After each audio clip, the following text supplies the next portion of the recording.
الحمد لله رب العالمين. السلام على حبيبنا وحبيب إله العالمين أبي القاسم المصطفى محمد وعلى آله الطيبين الطاهرين وأصحابه المخلصين الميامين. السلام عليك يا أبا عبد الله وعلى الأرواح التي حلت بفنائك. عليكم مني سلام الله أبدا ما بقيت وبقي الليل والنهار، ولا جعله الله آخر العهد مني لزيارتكم. السلام على الحسين وعلى علي بن الحسين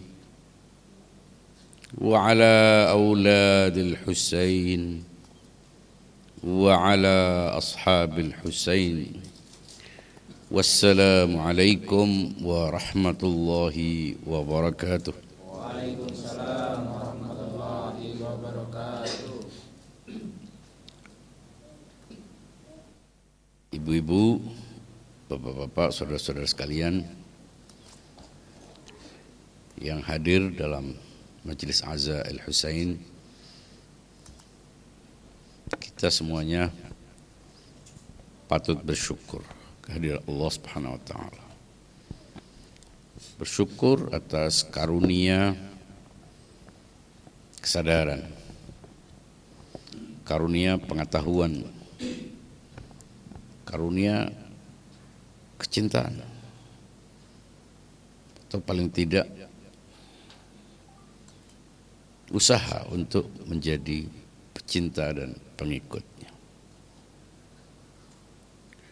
Dan ini adalah karunia yang besar, karena selama ini kebanyakan orang menganggap rezeki itu harta, kedudukan, kekayaan, pujian, penghormatan orang, dan seterusnya.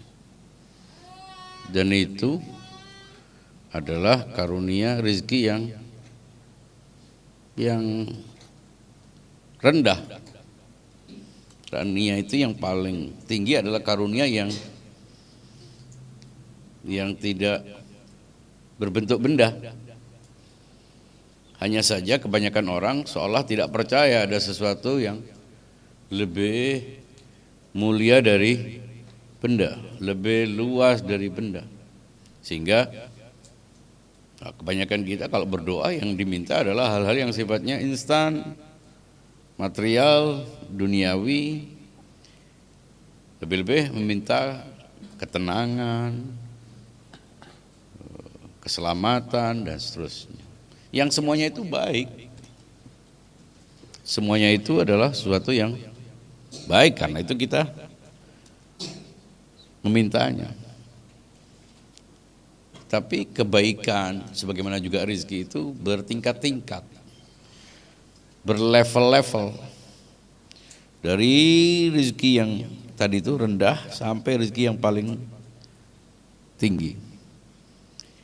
Rezeki yang paling rendah ya rezeki benda, yang kasat mata, yang bisa dilihat, bisa didengar, bisa dicium, bisa diraba, bisa didengar, dan seterusnya. Itu semua adalah karunia-karunia bendawi.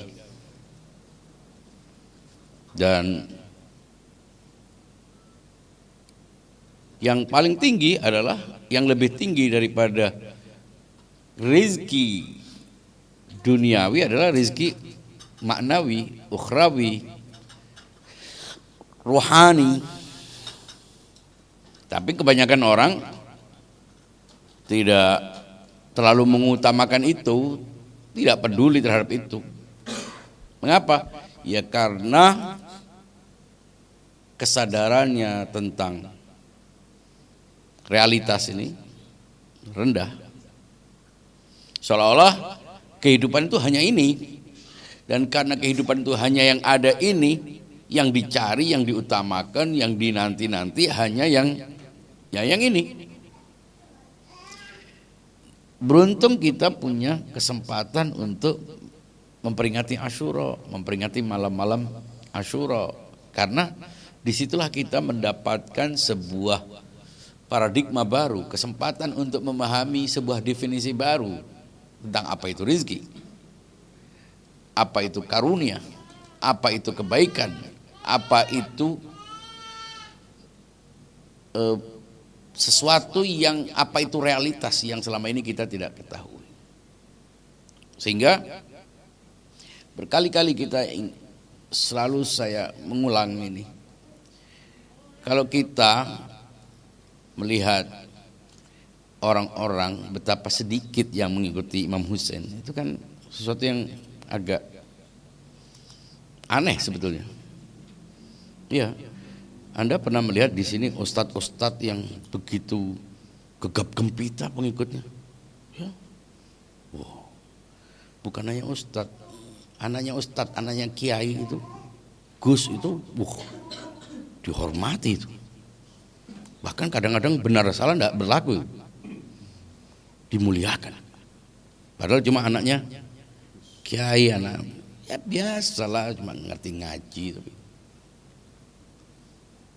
ini cucu langsung Nabi, langsung saksi-saksi itu ada, semuanya lihat bagaimana Nabi memperlakukan dia, bagaimana Nabi mewanti-wanti umat untuk menjaga dia, menghormati dia, mengikuti dia.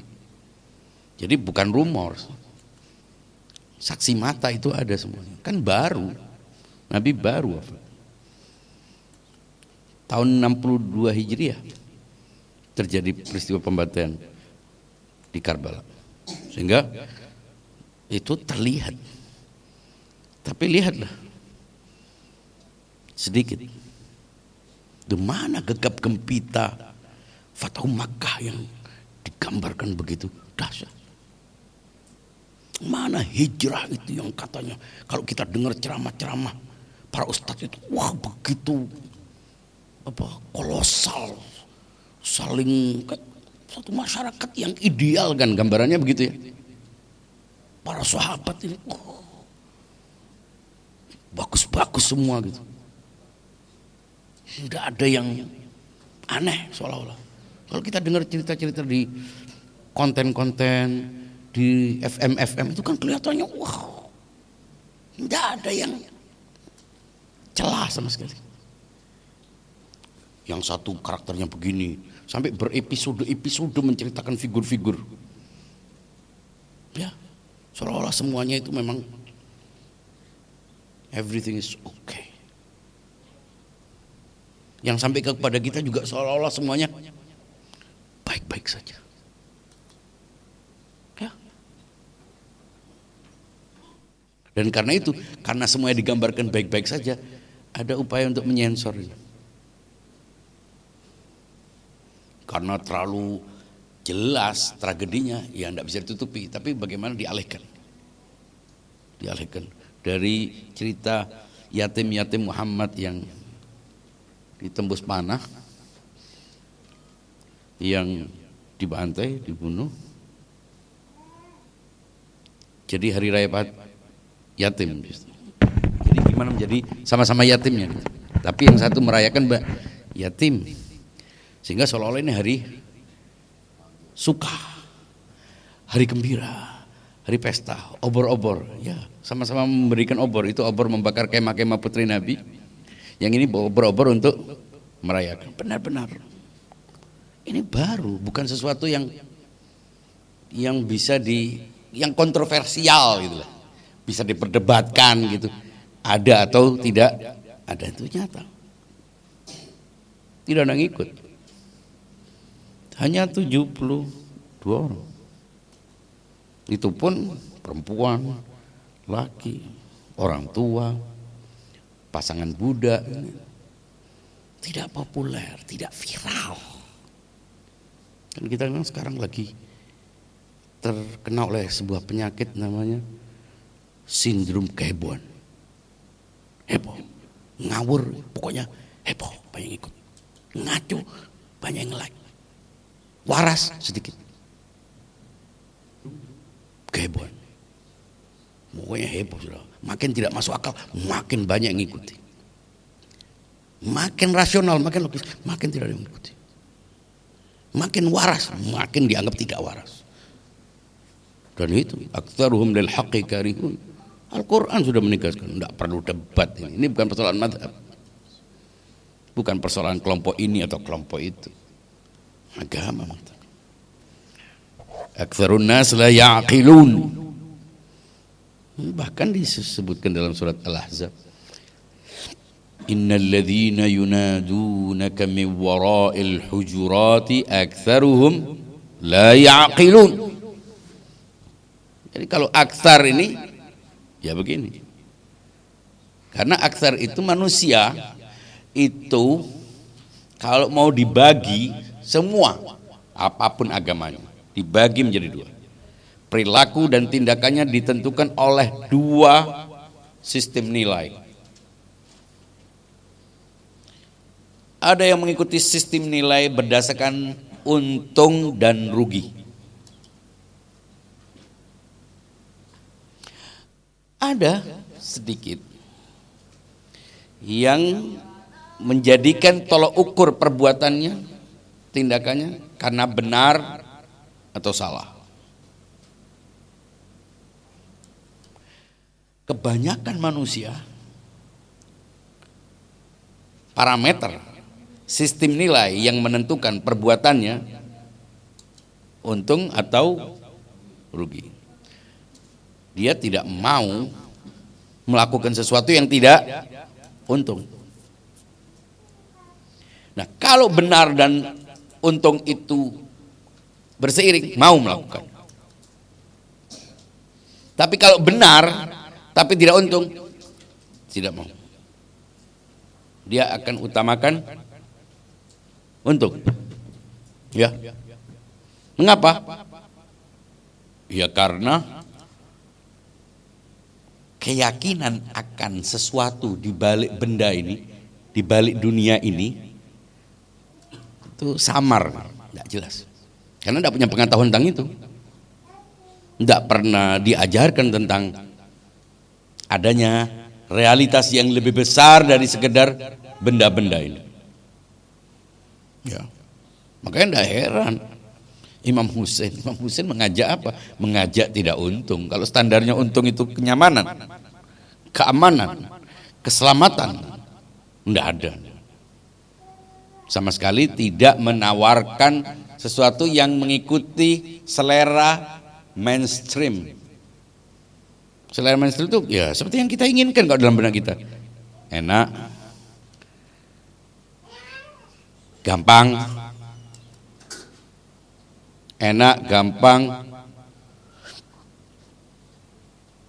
besar, itu kita untuk.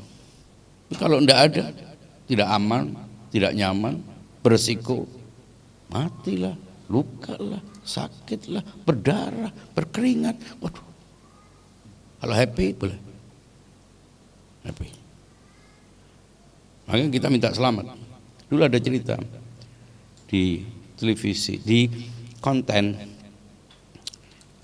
video itu ceritanya sekelompok orang itu menunjukkan kekuasaan Allah. Wah, itu narasinya begitu dan orang suka itu. Karena 5 orang ini atau beberapa orang itu kebetulan itu terlambat naik pesawat Sriwijaya Air, sehingga digambarkan mereka diselamatkan oleh Allah Subhanahu wa ta'ala. Komentar-komentarnya juga sangat religius. Diselamatkan oleh Allah.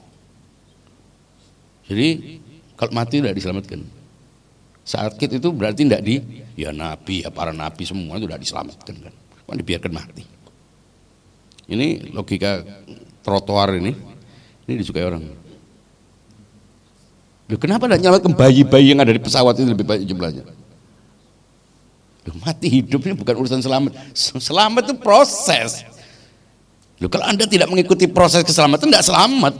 Mau doanya cara Jepang juga tidak selamat. Tidak bisa. Tidak bisa menggunakan hair sebagai pengganti dari helm. Tidak bisa.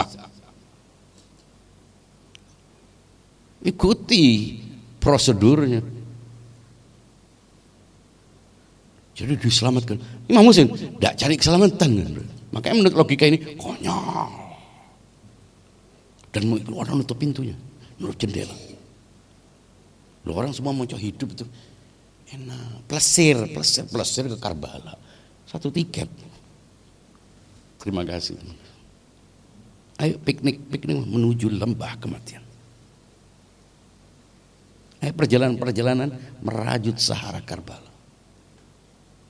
Menangkal surya. Melepuk kaki. Siapa yang mau? Tidak ada yang mau. Kita pun belum tentu mau. Jadi Karbala menawarkan kamus yang beda maknanya. Hidup sama, di sana hidup, sini hidup. Tapi hidup di sini beda dengan hidup di sini. Inilah aral mauta illa sa'adah. Oh, aku tidak melihat kematian kecuali kebahagiaan. Skip gitu. Kita gimana caranya cari kebahagiaan? Healing, terapi, info tentang kesehatan bikin kita terus panik dari satu sisi. Ada kerutan pun kita takut. Terus menerus. Ini aku tidak melihat kematian kecuali keindahan, kecuali kebahagiaan. Kebahagiaan orang sampai suntik untuk bahagia. Ini nawarkan kebahagiaan dalam bentuk yang lain. Mati. Tidak bisa diikuti oleh rombongan sirkus yang banyak ini. Tidak bisa. Al-Husain menawarkan Karbala ini beda, dunia beda. Satu tempat yang berbeda dengan semuanya. Inilah aral mauta illa sa'adah. Aku tidak melihat kematian kecuali kebahagiaan. Jeglek gitu. Ya. Wal hayata ma'adh dhalimina illa barama. Dan hidup bersama-sama orang zalim itu menjemukan. Makanya kita mau cari hidup tenang atau jiwa tenang. Kalau hidup tenang, jangan melawan kezaliman. Jangan memihak kebenaran. Tenang, tidak ada yang ganggu, tidak ada yang intimidasi, tidak ada yang mengafirkan, tidak ada yang mencemburuti, tidak ada yang mengisolir, tidak ada. Tenang. Tidak perlu beda dengan kebanyakan orang. Tenang. Tapi kalau hidup tidak tenang, ya luka tidak tenang, dipelototi orang tidak tenang. Hidup tidak akan tenang. Anda kalau memihak kebenaran, Anda pasti harus siap dimusuhi. Tapi kalau ingin tenang, ingin diterima semua orang, jangan memusuhi apapun. Yang baik katakan baik, yang buruk katakan baik juga. Tenang. Oh iya, disukai semua orang. Tidak perlu menunjukkan penolakan. Tidak tenang. Jadi kalau cari hidup tenang, tidak ada di Karbala, tidak ada. Rumah dibakar, anak diinjak-injak, kaki kuda, tidak ada. Tidak tersisa rombongan. Tidak ada tenang. Jadi kalau hidup tenang, monggo tinggal di rumah. Imam Husain mengajak menuju tidak tenang. Mati kok tenang. Mati. Puncak dari yang ditakuti orang itu adalah kematian. Kenapa orang takut sakit? Takut mati. Kenapa orang takut tua? Takut mati. Ujung-ujungnya karena tidak ada lagi kehidupan selain itu sebetulnya mindset.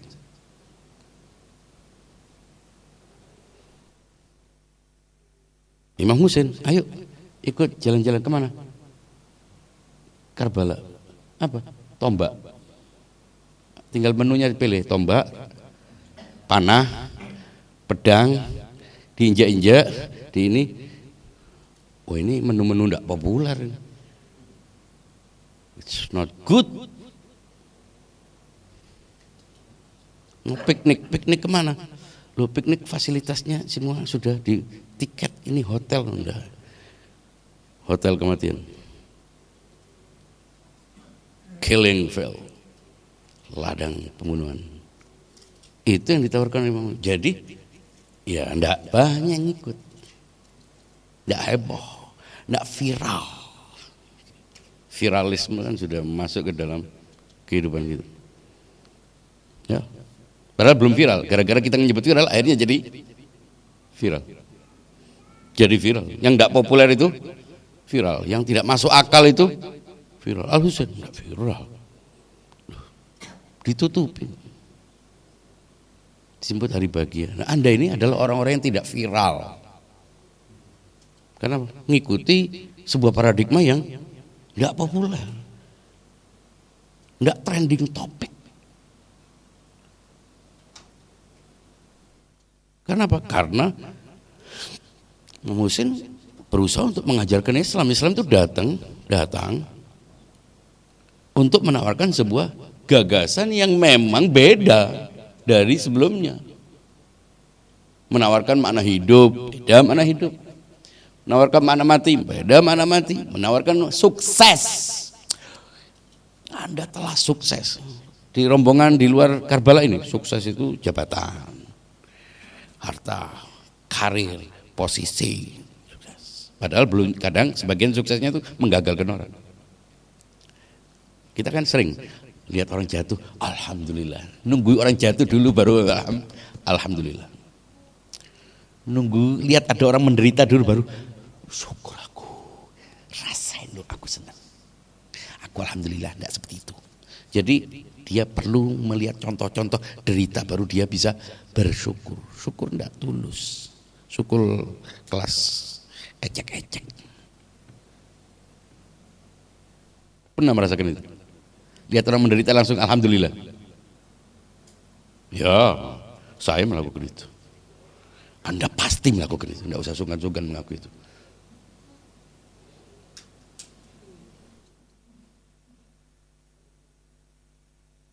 Jadi nunggu ada orang gagal baru, alhamdulillah aku sukses. Ada orang pincang-pincang, alhamdulillah aku udah pincang. Wah, ini alhamdulillah yang butuh derita orang lain. Karbala bukan sekedar narasi sejarah yang kita tonton. Wah, hebat filmnya ya. Kalau lucu ikut terpinggal-pinggal. Kalau horor ikut takut waktu nonton. Kalau tegang ikut tegang. Ya. Kalau sendu ikut nangis. Padahal sudah tahu itu palsu buatan. Tapi masih ada respon. Respon motorik kan. Begitu selesai, ya kembali kehidupannya ini biasa. Tidak ada efek, tidak ada feedback dalam kehidupan. Nah, kita ini apakah nonton Asyura, nonton Karbala, ataukah orang yang ada yang enggak respon sama sekali, malah tidur dia waktu nonton, lewat gitu aja, kebetulan dibayari traktir nonton.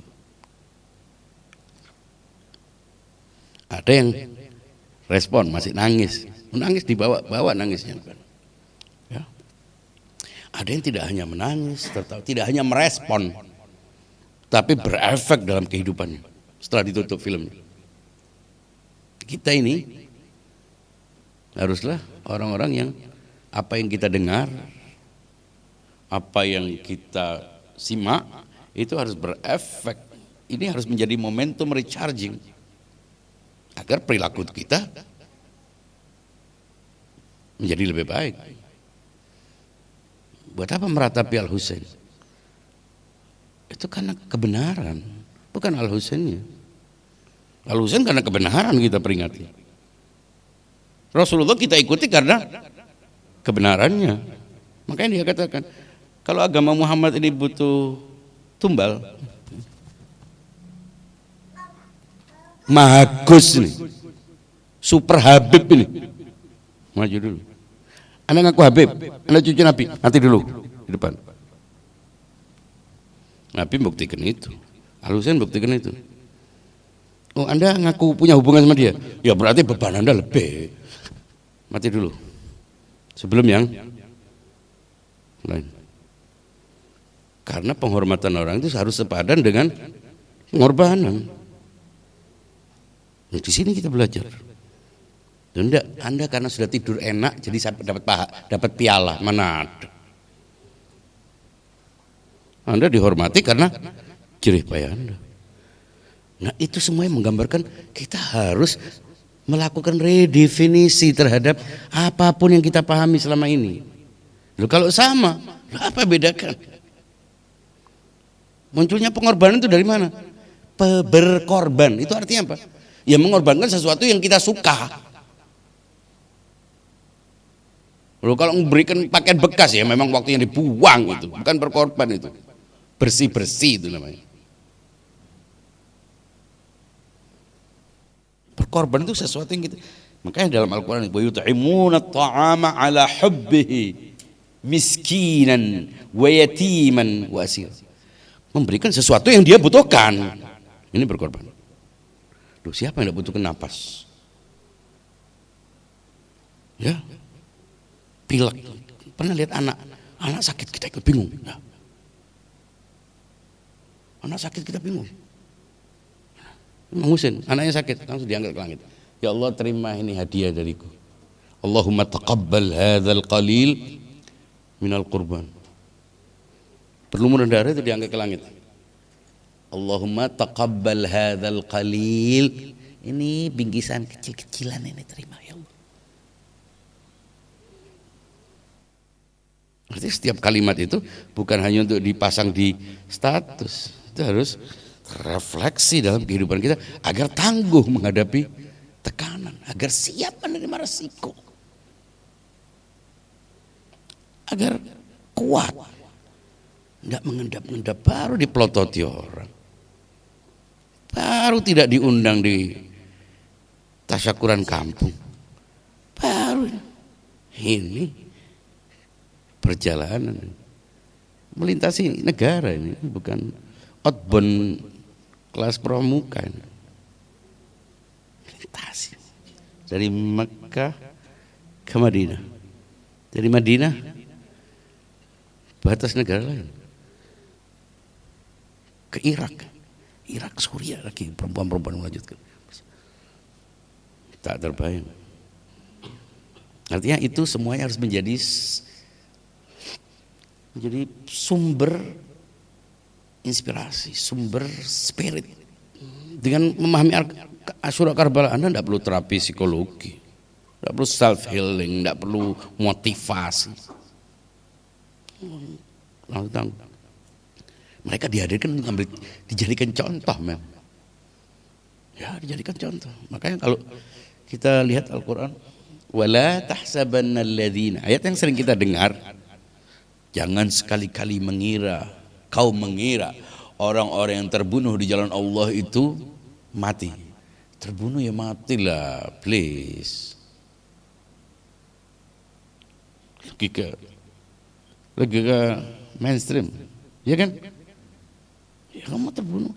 Coba lihat di kamus, terbunuh ya. Salah satu proses mati itu adalah terbunuh. Ini jangan sekali-kali. La tahsabanna itu dalam bahasa Arab itu ada tekanan. Artinya mikir sedikit pun jangan. Alladzina qutilu fi sabilillahi amwat. Tidak mati. Artinya definisi mati bukan berarti tidak. Mati itu beda definisinya. Kematian pikiran. Banyak orang sudah mati sebetulnya. Ya, bangkai-bangkai berpakaian. Tidak ada moral, tidak ada kepedulian. Bangkai. Itu mati. Menurut definisi Karbala mati. Wala tahsabanna alladhina qutilu fi sabilillahi amwatan. Jangan kau kira orang-orang yang terbunuh di jalan Allah itu mati. Hidup. Nah, kalau seorang sudah memahami bahwa ini mati sedangkan itu hidup, ya semangat Imam Husain bersama keluarga dan pengikutnya.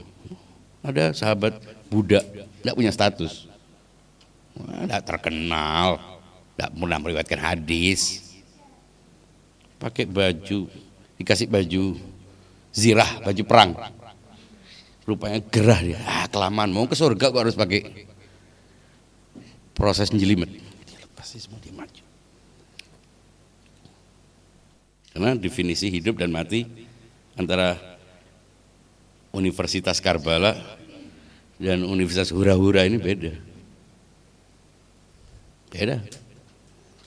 Bal ahyaun, bahkan mereka hidup, padahal dibilang enggak mati aja sudah cukup. Udah ditekan hidup. Artinya serius ini ayat ini.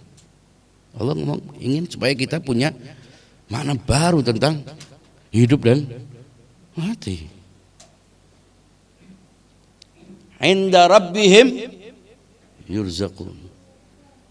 Dapat rizki di sisi Allah. Rizki itu villa, rumah. Enggak. Sudah mati dapat rizki. Kita kan maunya rizki sebelum mati. Ini habis mati kemudian dapat. Jadi benar-benar beda. Makanya nak nutuk kan kalau kita mikirin Karbala. Ya, nutuk. Langsung terbakar itu motherboardnya. Makanya banyak orang terganggu, tidak nyaman dengan Asyura. Tidak nyaman karena berhubungan dengan zona nyaman.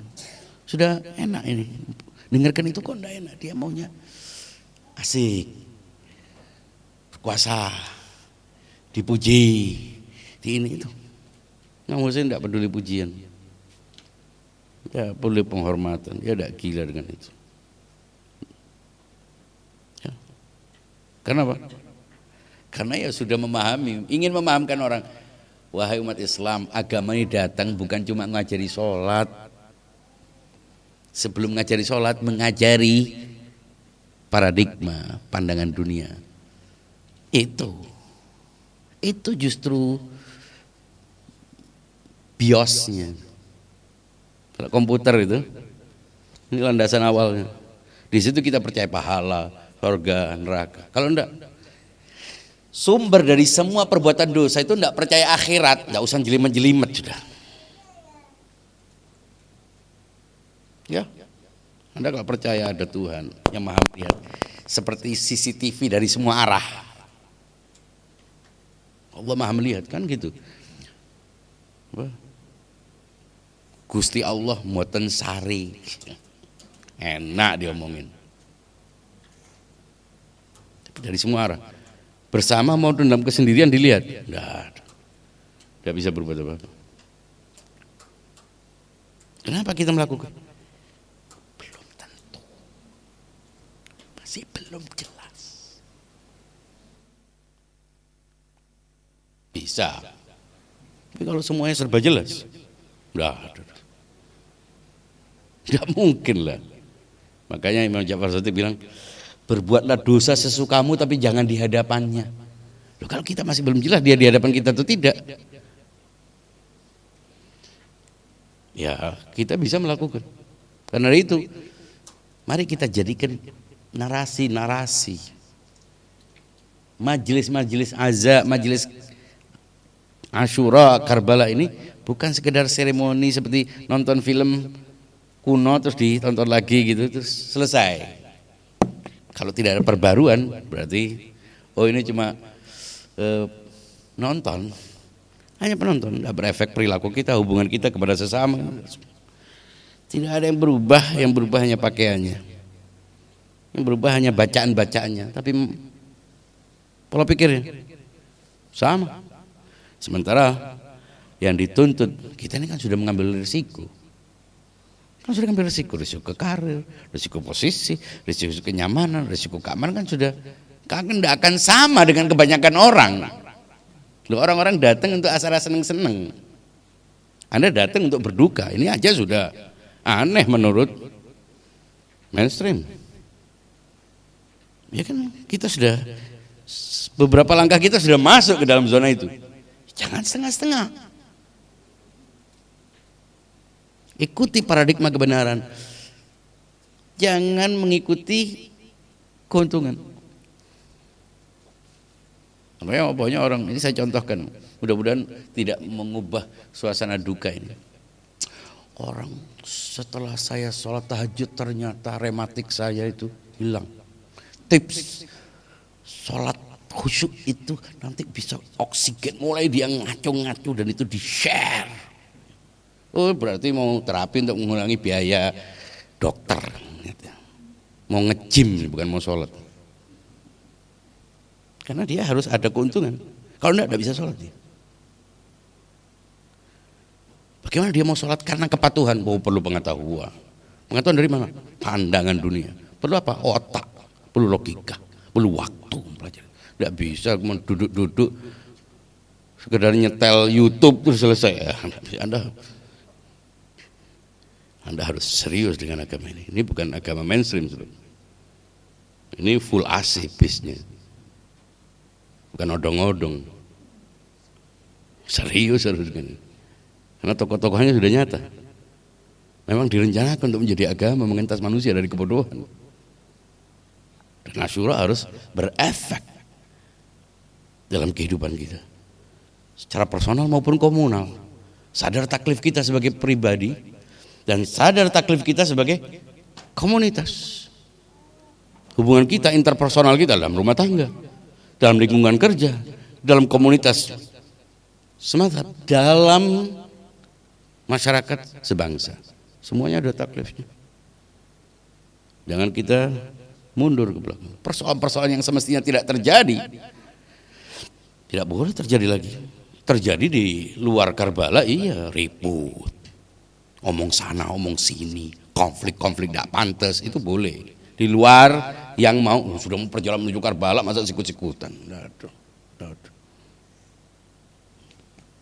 Ngomong-ngomong, adu domba, enggak. Rombongan sudah mau, sebentar lagi. Idul Kurban, bayangin Anda sudah misalnya divonis sekian, langsung menghadap kiblat. Anda sama dengan begitu mesti. Sudah perjalanan ke sana.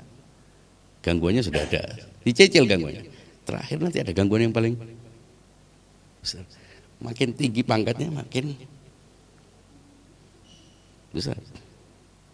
Minal mu'minina rijalun sadaqu ma 'ahadullah alaih faminhum man qadha nahbah wa minhum man yantazir wa ma baddalu tabdila. Jangan setengah-setengah. Ya, kemuliaan ini deritanya sepadan dengan kemuliaannya. Asal pasti percaya kepada Allah, percaya hari kiamat, percaya segala sesuatu yang lebih nyata bahkan dari ini. Lakukan. Langsung introspeksi, tidak perlu dengarkan nasihat orang, karena nasihat itu tidak akan berpengaruh kalau kita tidak punya akal sehat. Jadi akal sehat sudah cukup. Langsung berefek terhadap kita. Maka itu Imam Husain dihadirkan untuk menasihati kita, mengingatkan kita bahwa aku pilih jalan ini. Perempuan-perempuan juga dia bukan second line di Akademi Karbala ini, sama di mazhab ini, tidak ada belakang, tidak ada. Inna khalaqnakum min dzakarin wa untha. Dan dibuktikan Karbala ini tidak hanya punya nuansa laki, nuansa perempuan. Perannya sama sesuai dengan kodratnya. Ada laki, ada perempuan, ada bayi, ada remaja, ada muda, ada tua, ada renta, semuanya komplit. Sebuah mozaik, potret yang menggambarkan segalanya. Ada Buddha, ada ningrat, Abul Fadl Abbas, gagah. Ada Buddha, tidak bernama, tapi di Karbala semuanya berpeluang untuk mencapai tingkat maksimal. Laksanakan tugasnya, mainkan qadha nahbah. Wa minhum may yantazir. Jadi di antara mukminin itu ada orang-orang yang memenuhi janji.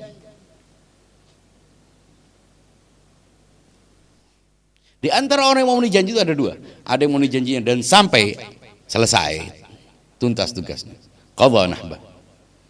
Wa minhum may yantazir, tapi ada yang nunggu giliran. Jangan menghindari risiko. Karena kebenaran ini ada risikonya. Tidak bisa Anda mau benar tapi enak. Karbala sudah menjelaskan itu semuanya. Asyura. Jadi tidak perlu detail lah. Itu. Dan ada risikonya. Ada risiko. Karir. Ini pasti. Tapi kalau itu jelas, risiko apapun akan kita ambil. Bahwa kebenaran lebih penting dari apapun. Bahwa kemuliaan lebih penting dari apapun. Itu Imam Husain sudah membuktikan. Qadha nahbah wa minhum may yantazir, dan ada yang menanti. Wa ma badalu tabdila, dan mereka konsisten, tidak berubah oleh keadaan, oleh suka maupun duka, keadaan nyaman maupun tidak nyaman. Ya. Kaya maupun miskin, bersama orang maupun sendirian, tidak berubah. Kita ini kan yang di luar sana, kalau kaya sombong, kalau miskin dengki. Ini tidak ada. Itu muncul. Tapi di sini tidak ada orang perjalanan menuju kematian, tidak sempat mau sombong-sombongan, tidak sempat mau dengki-dengkian. Semuanya berada dalam satu perjalanan menuju satu. Mengapa muncul sombong itu? Karena memang tidak ada lagi setelah ini. Nah, di situ perlu sikut-sikutan. Tidak ada lagi setelah ini. Setelah kehidupan ini tidak ada lagi. Anda harus habis-habisan. Nah, orang yang tidak percaya hari kiamat, tidak percaya Allah, tidak ada lagi kehidupan ini. Kalau berbuat baik pamrih, kalau berbuat buruk ikhlas. Ya, tidak ada gantinya. Tapi orang-orang berbuat baik perlu ikhlas. Kenapa? Karena yakin akan ada ganti dari Allah SWT. Sehingga tidak kepikiran, melupakan semua kebaikannya. Dan kebaikannya pun berprioritas, bukan asal baik-baik. Ada urutan. Ya, dalam kebaikan ini ada yang wajib. Wajib itu ada yang strategis. Strategis itu ada tingkatan. Kita harus menggunakan apa gitu. Jangan sampai kita berbuat baik, tapi ternyata itu belum penting. Anda jangan berziarah misalnya, sampai melakukan perjalanan. Nafkah keluarga tidak diperhatikan. Ditolak sama Imam Husain. Masih utang belum dibayar, melakukan sesuatu yang tidak wajib. Artinya tidak perlu dijelaskan. Di akademi ini mestinya otomatis sudah cerdas. Makanya tidak perlu banyak yang diceramahkan. Ceramah ini hanya untuk menyegarkan, tapi bukan untuk mempelajari. Kenapa? Semua yang ada pada Ahlul Bait itu otomatis bisa berefek dalam kehidupan kita. Tapi kita harus sadar makin banyak deritanya. Jangan hindari derita. Yang perlu ditaklukkan bukan menghindari masalah, tapi ditaklukkan masalah. Berdamai dengan problem-problem. Hidup pasti banyak masalah. Dan masing-masing kita punya masalahnya sendiri. Masalah itu bukan hanya uang, ada orang masalahnya lebih berat dari uang. Kita jangan meremehkan masalah orang, masing-masing dari kita. Jangan menyalahkan kalau orang tidak bantu kita. Boleh jadi dia membantu sesuatu yang lain yang Anda tidak tahu. Hindari menghukum orang. Semuanya kita perlu untuk introspeksi. Dan Asyura ini kesempatan untuk introspeksi, memperbaiki diri. Semua dari kita. Agar masih masuk dalam list mereka yang menyusul kafilah Abu Abdillahil Husain. Mudah-mudahan kita semuanya menjadi lebih baik. Mudah-mudahan keluar dari majelis ini dengan semangat baru, reborn, lahir baru, semangat baru. Minta maaf kepada orang yang mungkin terganggu oleh kita. Jangan menunggu orang menegur kita. Kalau itu Anda bisa dilakukan. Jangan menunggu orang mengeluh kalau kita punya kepekaan, bantu dia. Semampu kita. Enggak usah maksa. Melek prioritas, tidak rabun prioritas. Sekian wal afu minkum, wassalamualaikum warahmatullahi wabarakatuh.